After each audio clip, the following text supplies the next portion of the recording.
प्रथम विश्व युद्ध का अंतिम चरण। एक शहर जो बना एक रणनीतिक मोहरा, और भारत के बहादुर जवान जिन्होंने इतिहास में अपनी वीरता की अमिट छाप छोड़ी। ये है बैटल ऑफ हाइफा की कहानी। साल था 1918। ब्रिटिश साम्राज्य और ऑटोमन साम्राज्य के बीच भीषण टकराव चल रहा था। हाइफा, जो आज के इजराइल में है, उस समय एक बेहद अहम बंदरगाह शहर था। ये शहर न सिर्फ रणनीतिक रूप से महत्वपूर्ण था, बल्कि इसकी रक्षा जर्मन और तुर्की सैनिकों की एक मजबूत सेना कर रही थी। ब्रिटिश सेना के अधीन भारतीय घुड़सवार सैनिकों की 2 रेजिमेंट्स को ये काम सौंपा गया। 1. जोधपुर लांसर, 2. मैसूर लांसर। इन जवानों के पास कोई आधुनिक हथियार नहीं थे, सिर्फ तलवारें और भाले। सामने थे मशीन गनों से लैस दुश्मन। 23 सितंबर 1918 की सुबह आदेश मिला, हाइफा पर कब्जा करो। जोधपुर लांसर के मेजर ठाकुर दलपत सिंह के नेतृत्व में भारतीय जवानों ने दुश्मन पर बिजली की तरह हमला किया।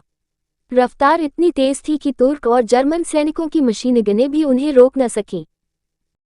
युद्ध के दौरान मेजर दलपत सिंह वीरगति को प्राप्त हुए, लेकिन उनकी अगुवाई में भारतीय जवानों ने हाइफा पर कब्जा कर लिया। इस युद्ध में 44 जर्मन और तुर्क सैनिक मारे गए, 135 बंदी बनाए गए और शहर को आज़ाद करा लिया गया। बैटल ऑफ हाइफा को दुनिया के सबसे साहसी घुड़सवार युद्धों में गिना जाता है। इस युद्ध के बाद हाइफा पर ब्रिटिश अलाइड फोर्सेस का कब्जा हो गया और ऑटोमन साम्राज्य की कमर टूट गई। भारत के वीर मेजर दलपत सिंह को मरणोपरांत इंडियन हीरो ऑफ हाइफा का खिताब दिया गया।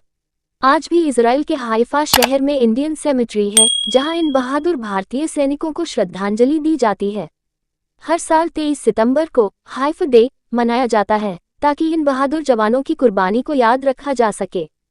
जब भी वीरता की बात होगी, बैटल ऑफ हाइफा का नाम गर्व से लिया जाएगा। जय हिंद। Reason letter I, reason letter and Indian heroes of Haifa. Like, share, subscribe for more such forgotten stories of bravery.